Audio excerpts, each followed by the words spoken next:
Bien, ben, une bonne année à toutes et à tous. Euh, c'est donc le premier séminaire de l'année et aujourd'hui on a le plaisir d'accueillir Julien Bouvard qui a fait sa thèse avec Harold Auradou et puis Frédéric Moisy au FAST, puis ensuite qui est allé faire un postdoc au LEDX et qui maintenant est dans un deuxième postdoc à Exeter. Et je pense qu'il va vous parler de micro-organismes qui nagent. Voilà, bon, à toi Julien. Yeah, first, should I do it in English or French? English? Okay, fine. So, hi everybody, welcome. Yeah, as Pierre said, I'm going to talk about basically the interactions between passive particles and swimming microorganisms. But first, a quick overview, even though Pierre already did. So I did my engineering degree in Polytechnic, and then I moved to Canada for a couple of years to work on fluid mechanics projects. Then I came back, did my PhD on swimming bacteria in Paris-Saclay. Afterwards, I moved on to LADIX, worked on microfluidics subjects in École Polytechnique, and now since a few months, I'm in the UK and in Exeter, working on basically the motility of lesser known microorganisms. First, a quick overview of some of the research projects that I've worked on. So before working on swimming microorganisms, I've worked on more typical fluid mechanics problems. So I've studied what happens in a water tunnel, for example. So this was in the scientific department of the Army, DGA. And also in Canada, I worked on the diphasic flow, so what happens when you inject air into a water flow.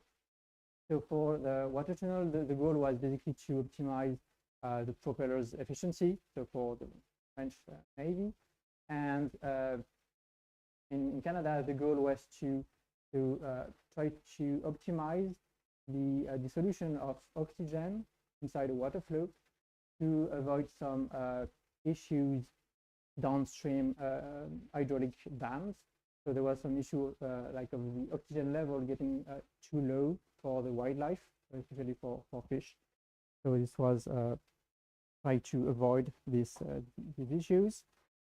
And also in FAST laboratory in Paris-Saclay, I've worked on very interesting project on the orbital shaking motion. So it's basically motion quite well known when you take, for example, your glass of wine and you just do this motion to see how it looks, how it feels.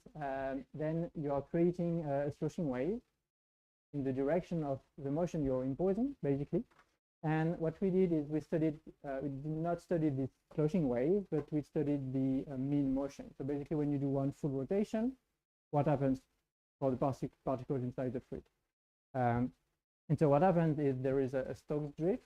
So basically, if you look at one particle inside the fluid, you do one full rotation, then the particle will have moved a little in the direction, basically, of your motion.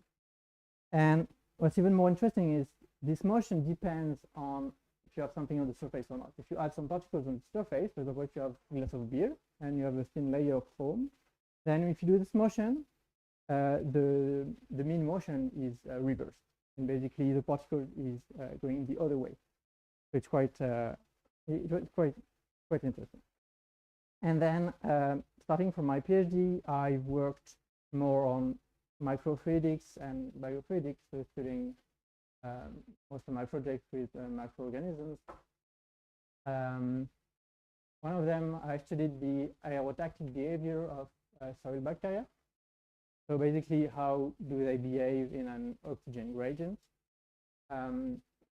To study this, so the experimental setup is quite easy. You just put them inside a glass capillary, and we close one end with grease, and we close the other end with a PDMS plug. And so the PDMS is porous to oxygen, so the oxygen can go through, but the grease is not. So basically, the bacteria, as they are consuming the oxygen, they are creating an oxygen gradient, and then they are moving alongside this gradient. And thanks to an oxygen dye inside the capillary, we're able to do some comparison between the behavior of the bacteria and the concentration of oxygen. Then, with the same soil bacteria, I've studied the interactions between passive particles, so small passive beads, and the swimming bacteria. And we discovered this clustering phenomena, but I'm going to talk more about it later. And then, so I moved on to Toladics in Polytechnic, and I've studied the microfluidics, the erosion of microfluidic networks. So basically, the goal was to use erosion of microfluidic networks to homogenize the flow in a complex environment, try and mimic what can happen in nature. And I also went back to swimming microorganisms, but this time with Chlamydomonas, and I used those microalgae to try and transport some passive particles. So for this talk, I'm going to focus more on the interactions between passive particles and bacteria and algae. And I'm going to start on with what happened with bacteria.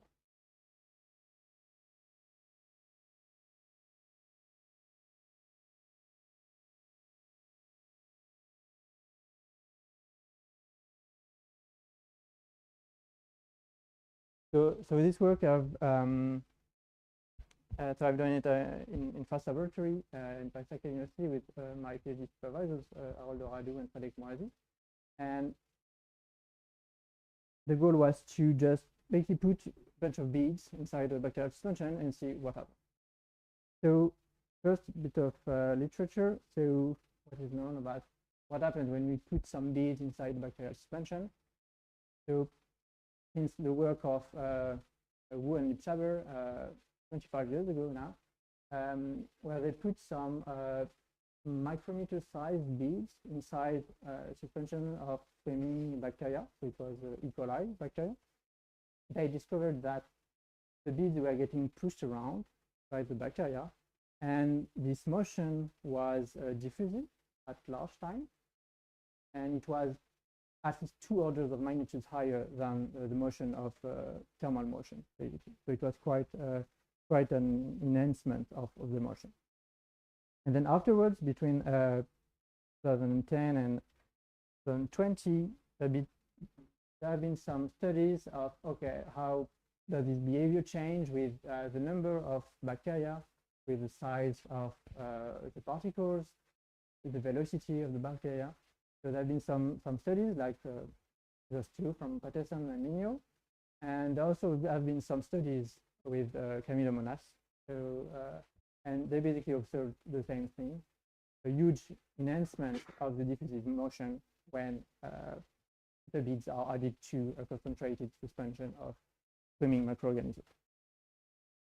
So this is experimental works, and then on the other side, there have been some studies of if we increase like the concentration of passive particles, what happens. So if you have a mixture of active and passive particles, do you have some phase separation or not? There have been really lots of studies, lots of numerical studies on this, on basically motility-induced phase separation, so mix. But really, for the experimental parts, there has been basically nothing. So we don't really know if what all those numerical studies are predicting, is it true, does it really happen or not? We don't really know because it was never seen before experimental. So the goal of this work was try and see, okay, what happens?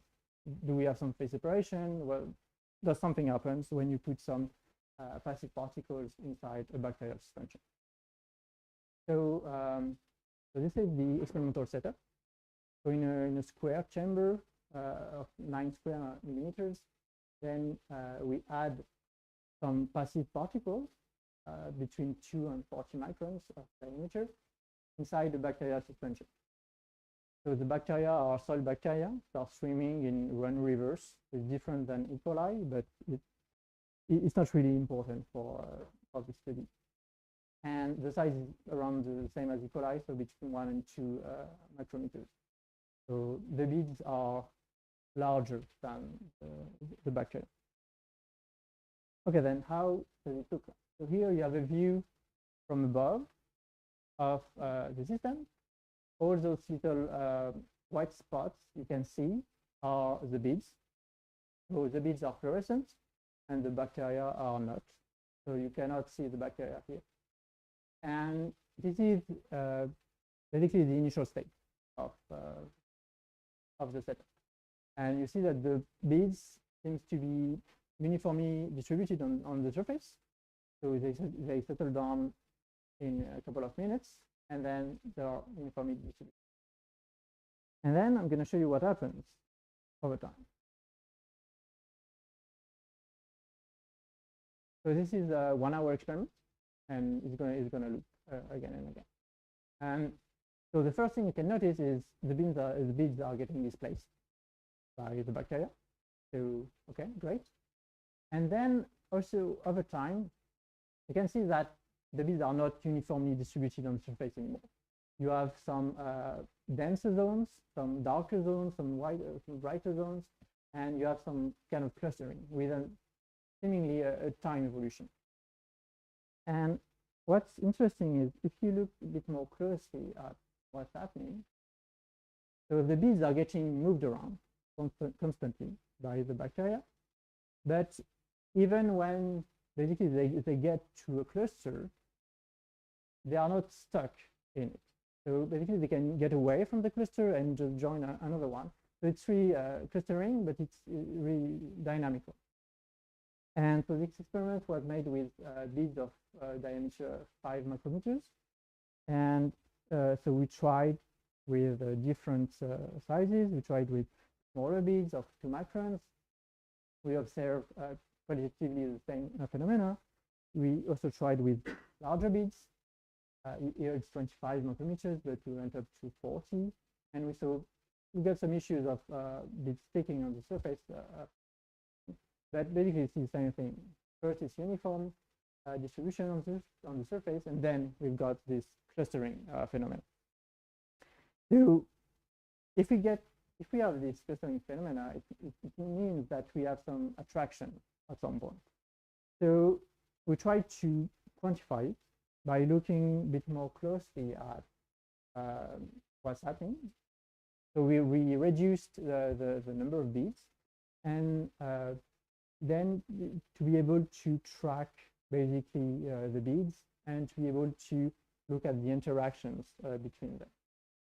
So here you have a movie in phase contrast, so you can even see the bacteria in the background swimming around, and you have the trajectories of those three beads.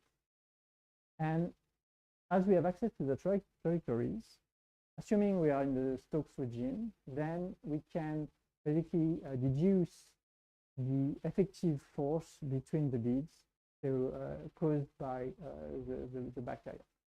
So we just assume that the sum of the forces on each bead is equal to 0, and then we have the substrate that is equal to basically the force induced by the bacteria.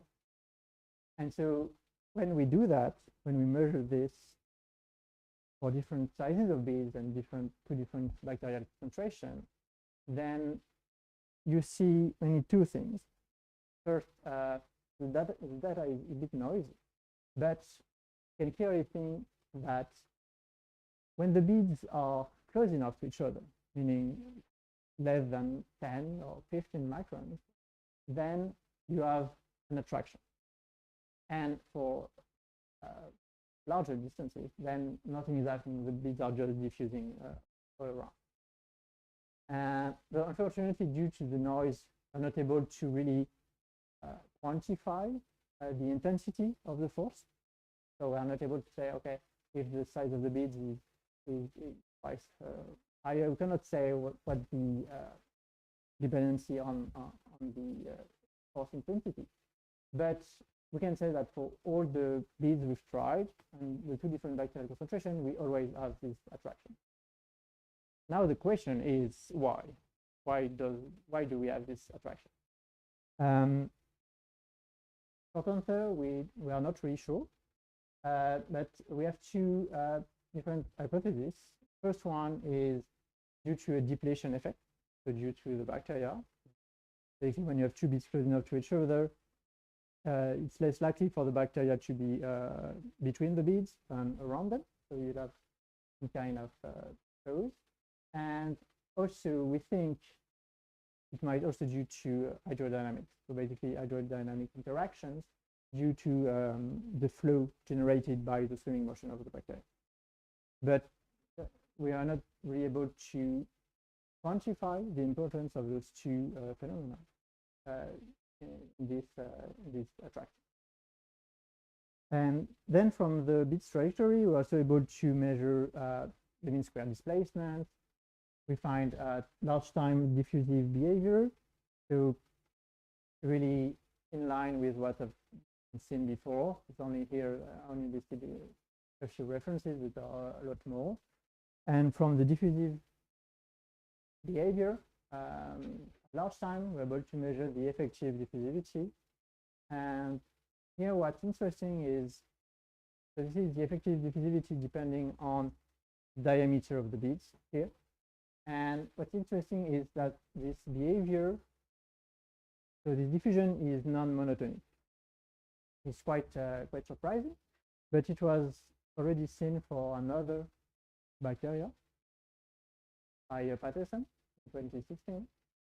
So it's not out of nowhere, but otherwise it's really impressive, like how much the bacteria are able to improve, to enhance the diffusive behavior of the beads, because here in our experiments we are talking to an enhancement of at least 2, maybe 3 orders of magnitude. So it's really huge displacement of the beads. All right, so now we understand basically everything that's happening. So we have the beads in the suspension. The beads are getting moved around by the bacteria, they are diffusing. And once they are close enough to each other, then we have the attraction. And so we have the start of the clustering. So that's great, we understand everything. Now the question is, so I've put back the movie I showed you earlier. The question is, how do we quantify this clustering? Like from this picture, we'd like to define basically a length scale, a characteristic length scale of those clusters, of those clustering. So to do that, so I tried a few different methods, but the one that was most consistent was basically using a Gaussian blur on the image. So the idea is you apply a Gaussian filter to the image, and you increase the size of the Gaussian filter until you reach a point where the image is uniform enough. And then you say, okay, basically the size of your Gaussian filter is equal to the size of your cluster. So to really do this a bit more quantitatively, you have to define the heterogeneity index. and you have to see how it changes depending on the size of the Gaussian filter, and you have to define a threshold. But basically, what's happening is with time, as you have clusters that are larger and larger, what you can see with your eyes, then you need a Gaussian filter that is bigger and bigger to obtain a uniform image after the convolution. And so this method is working quite well. For example, if we look at, so here are a few experiments obtained with the beads of 5 micrometers with different concentration of beads, so basically different surface fractions. And here you have the evolution of the cluster size depending on the time. And data seems great. We're like, okay, how do we normalize it to make them all collapse on a single curve? So went back to the movie, and when you look closely at the movie, you see that this dynamical clustering is looking a lot like Ostwald rippening process. And for Ostwald rippening, or even for all coarsening dynamics, basically these dynamics should follow this law. So it's the Lipschitz of Wagner law. It's basically predicts that the size of the cluster is supposed to increase with time as a power law to the t power 1/3. And in this equation, basically you normalize the size of the cluster by the size of one bead, so it's pretty natural. And then you normalize the time by the characteristic time, which depend on the diffusivity of the beads on the surface, the surface fraction of the beads, and their size.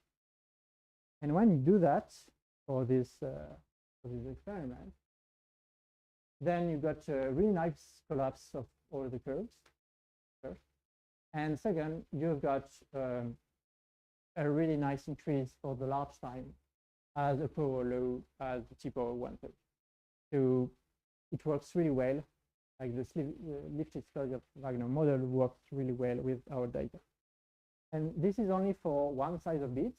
When we do this for all the different sizes of beads that we have and 2 different bacterial concentrations, then all the data is really nicely collapsing onto a single curve, which we can see the 2 different regimes. So at short time, basically the size of a cluster is equal to the size of one bead, so nothing is happening. And after the characteristic clustering time, which can be understood as basically the time needed for the first 2 beads to diffuse and see each other and find each other to start the clustering. Then you've got the clustering regime with the evolution of the size as t power 1/3. And what's really impressive is we've got this evolution over more than 4 decades. And in every experiment, we do not see once the saturation. Like we do not see once the saturation of the cluster size. Basically, as long as we keep the experiment going, the clusters keep on increasing. Even though it's slow increase because it's t power 1/3, but still we do not see any stopping of it. Then you can also notice that for the smaller beads, so here for the pink, red, and blue curves, the plateau is not reached at the same level, basically, but it's only an experimental limitation, basically, as we want to have access to really the large scale of the clusters. We are really zoomed out, and so we do not have the precision enough to, we do not have the resolution to measure precisely the smaller bits. So it's only a diffraction. And so yeah, so it's really surprising phenomena. But what's nice is like at the same time, 2 different groups basically discovered pretty much the same phenomena. So they saw, when they put some small particles inside the bacterial solution, they saw the same dynamical clustering of the beads. But like there are two main differences between their works and ours. Is first, the clusters they got are really small compared to ours. So they got clusters of 5, 10, maybe 20 beads, whereas in our study we got clusters of up to, I don't know, hundreds of thousands of beads, so really different scales. And they report saying a steady state quite quickly. So they have a saturation of the cluster size that happens really quickly, and whereas in our study we do not see this saturation. So it's quite surprising, but interesting. Maybe we'll figure out what's happening. And all right, so that's the end of the first part. Now, gonna keep the beads, but we're gonna remove the bacteria and put some algae instead. So this work I've been doing mostly with Taha Laroussi, PhD student at Polytechnique, who just got his PhD last month. The supervision of Gabriel Amsterdam at TADIS. And now the goal is, okay, so we've seen that if we put some bacteria with the beads, then we're able to move around the beads. Okay, but we do not control at all what's happening. This is all random, so just diffusive behavior. Now, can we try to control this motion? Can we try to transport passive particles thanks to swimming microorganisms? So in order to do that, so we use microalgae because they are known to respond quite quickly to light, so it's easier to control their behavior. And we use bioconvection effect. So basically, bioconvection, those who do not know, it's quite similar to Rayleigh-Bénard convection. Basically, what happens is in nature, cells can have tendency to, for example, swim close to an interface because they, I don't know, they want oxygen, they want food, or they're just responding to light, for example. And once basically all the cells are accumulating in this thin layer, then this layer becomes, when it's concentrated enough, it becomes unstable and the cells are falling down. And we have the formation of convection rolls. And when you look at those convection rolls from the top, then you see those hexagonal shapes. This works for bacteria, it works for microalgae, it works for other microorganisms. It's really not specific to one or another. And here, for example, you have PIV measurements of those convection rolls, then with so Chlamydomonas renarti, was created by light. And so Arietta and collaborators measured precisely through the flow fields of the fluids generated by convection.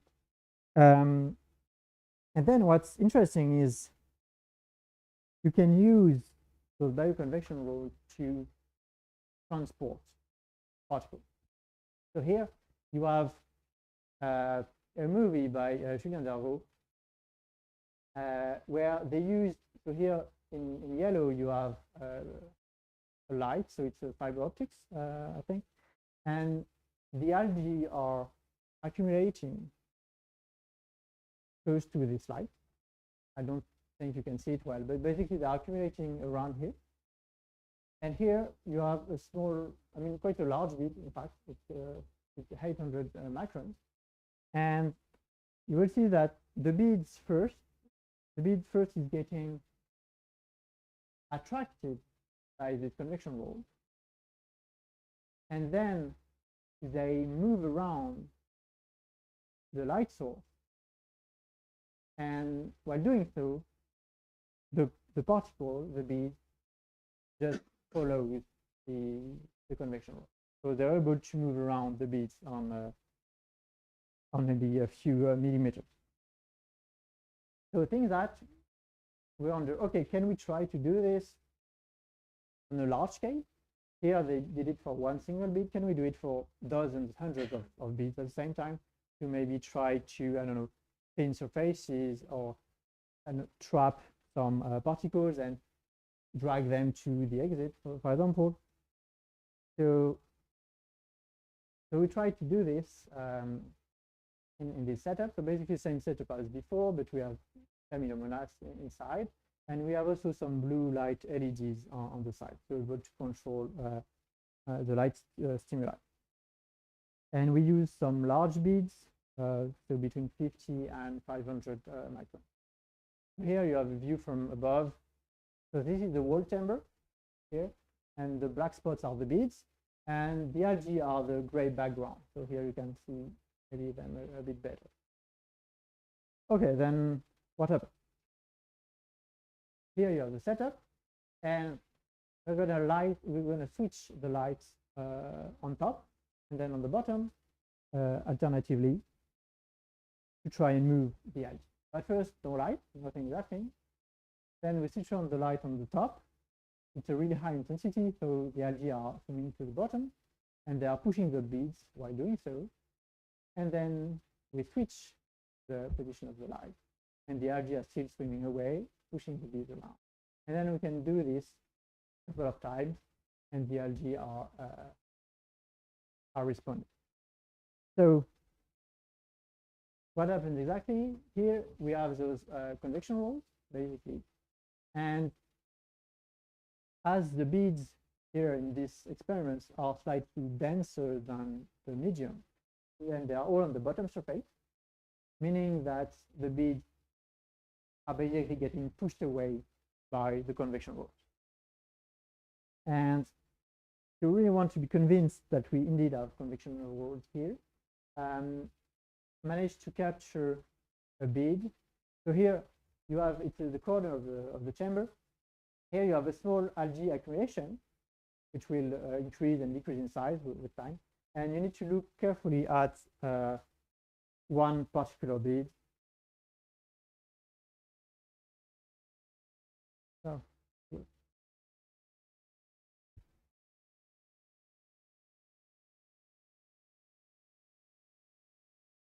and here you can see you have one bead, which is seemingly bouncing on the accumulation of algae, and for a really long time. I think for, so yeah, the time we didn't go through, but I think for 1 hour and a half, the bead goes stuck in those convection rolls.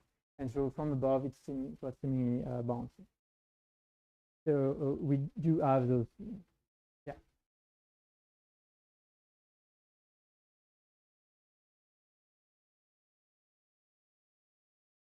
No, because we're only looking from the top.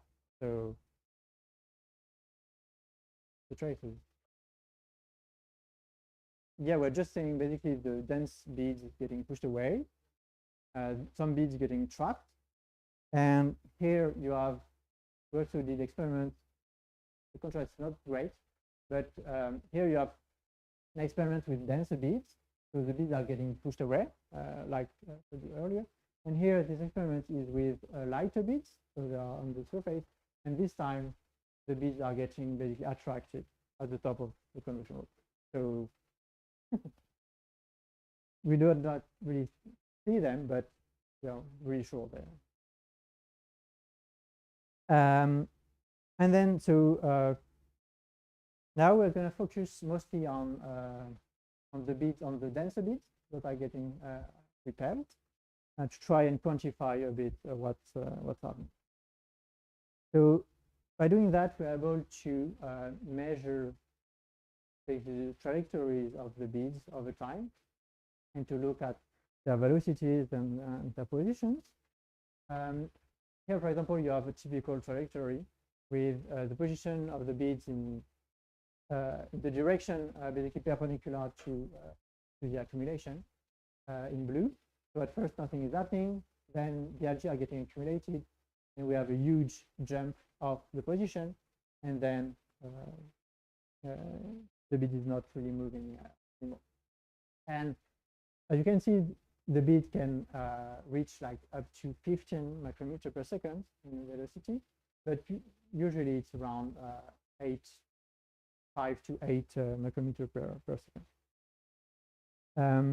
So we're able to do some analysis on those trajectories, but one thing that interests us is, okay, what is basically the area of influence of those convection rules? Basically, what is the surface that we are able to thin off the bead? So instead of looking only at individual beads, we went and we looked at the bead front, basically. So the delimitation, basically the zones that is getting cleared of the bead. And by tracking this position, we're able to measure how it evolves with time.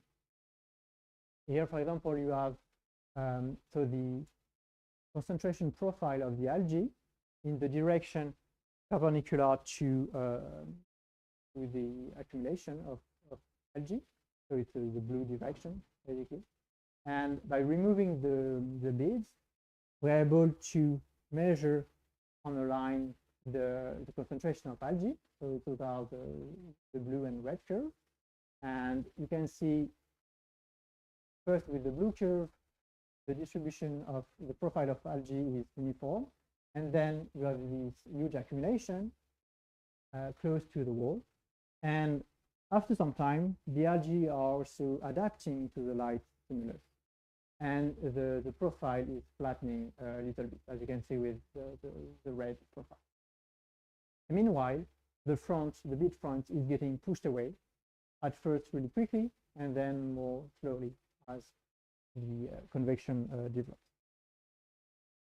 Then from this, we're able to measure the velocity of the front with time, depending on, so we did the experiments with different algal concentration, and we looked at the front velocity for the upper front and for the lower front when we switched the position of the light. And we measure velocities around 5 micrometers per second for a couple of minutes before it falls down. And so the question now is really what drives this velocity? So what drives the push of the bead? What we want to say is it's driven by basically the convection, so by the flows generated by those instabilities. But unfortunately, we don't have access to the velocity of the flow field inside the chamber. So what can we use to measure this? So what we did is we measured the gradient of algal concentration between like upstream, basically the front, and downstream, saying that this local concentration of algae is driving the flow, it's driving basically the instability, and so it's driving the push of the beads away. And when we plot so the front velocity depending on this difference in algal concentration, so delta OD, then we obtain this graph. So first thing we can say is, all right, for like definitely the highest front velocity we got are definitely obtained for the highest gradient of algae.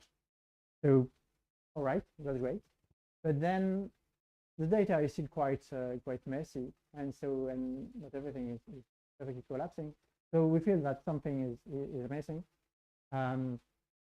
If you have any idea, of course, and we glad to hear it from you. But yeah, what we really want to do here is try to have access, basically try to do some PIV measurements on this setup, and try to have access to the flow the flow fields in the chamber to then deduce basically what is the flow seen by the beads, and so how they are pushed away by this flow field. But for now, this is what we got from the experiments.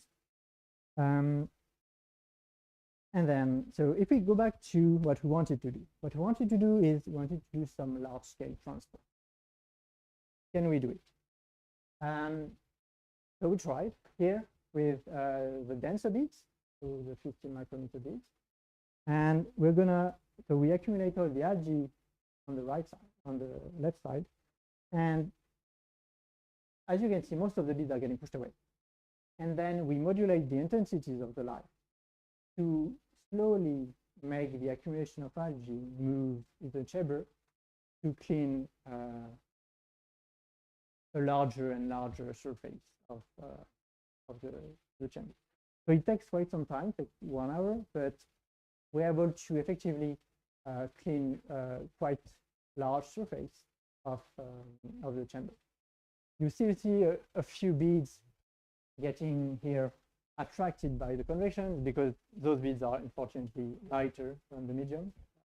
But otherwise, for all the denser beads, it works really well. And if we do the same thing with lighter beads, so they're also larger, but does not really matter. So we're going to accumulate all the algae first on the right side and on the left side. You can see all the beads getting attracted. And then by same thing, carefully modulating the light intensity on each side, we're able to displace the convection wall, and at the same time to drag all those beads away. And we really did not predict to have that many beads in the raft, but we're able to move like a raft of 100, 150 beads on distance over 5 millimeters. It took us 3 hours, so not really that efficient, but yeah, still it works. And then we can try to maybe look toward more complex patterns once we control basically more carefully the light stimuli and the phototactic response of the algae. Then we might be able to do some more complex things. So here we have an even higher algal concentration, and so we have some interesting phenomena that we do not really fully understand, but it's beautiful. And then at the end, you obtain some nice patterning. If you have a bit of, maybe a lot of imagination, then maybe you can see a lot of crap, but maybe. And on that, so that'll be all. And if you got any questions, that you tell us.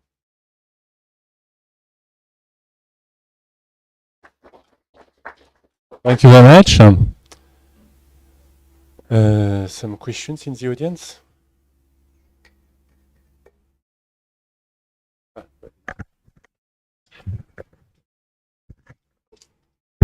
I have one question about your experiment. That I noticed that for your 2 different experiments, you put once in silicon plate, another is a PDMS plate. What's the bottom? Yeah, on the bottom. I don't know why, and could you explain it? So basically, when we did the experiment first on a regular glass slide, it was really hard to obtain like consistent results, like reproducible results, because the beads were always sticking on the glass and not at the same position. So it was really hard. And even when we tried lots of different cleaning processes of the slides, and it was not working, it was not consistent. And when we added a thin layer of silicon or PDMS, basically it achieves the same goal. It's just to have a surface for the beads not to stick on. And it works quite well. And then all the experiments are really reproducible. So that's why we use it. But I think some people are also using, instead of sending the surface, they are injecting in the suspension like a BSA, like a bovine serum, that prevents sticking and then so you can also achieve this at different points.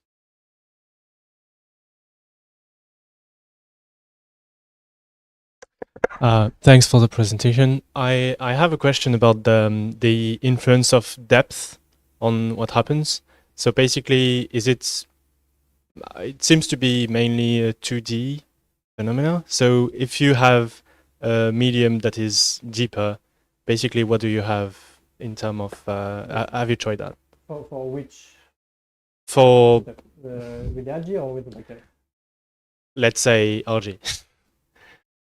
So basically with the algae, so the depth is really important to create the instability. So here our height is really not that high, so it's 300 micrometers for the smaller bits.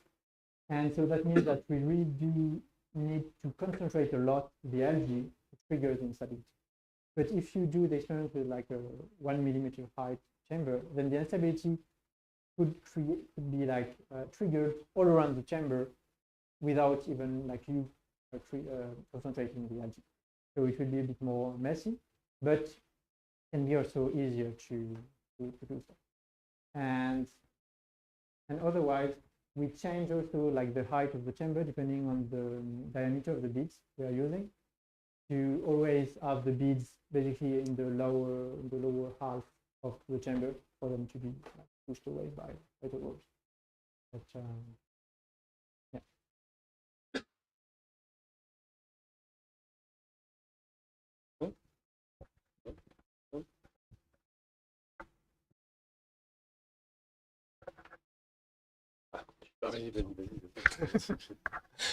Okay, follow-up questions.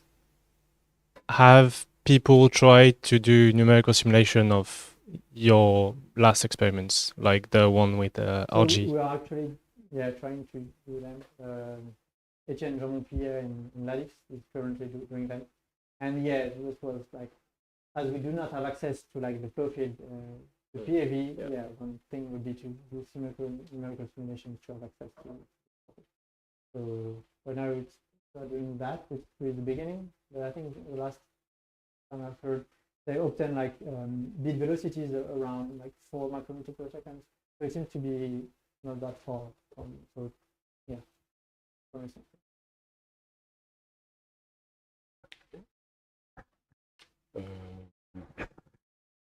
Maybe I have some question we can ask you after. Okay, nice. Other question here? No? No? Nobody? Bon, ben, thanks a lot for this nice experiments and presentation.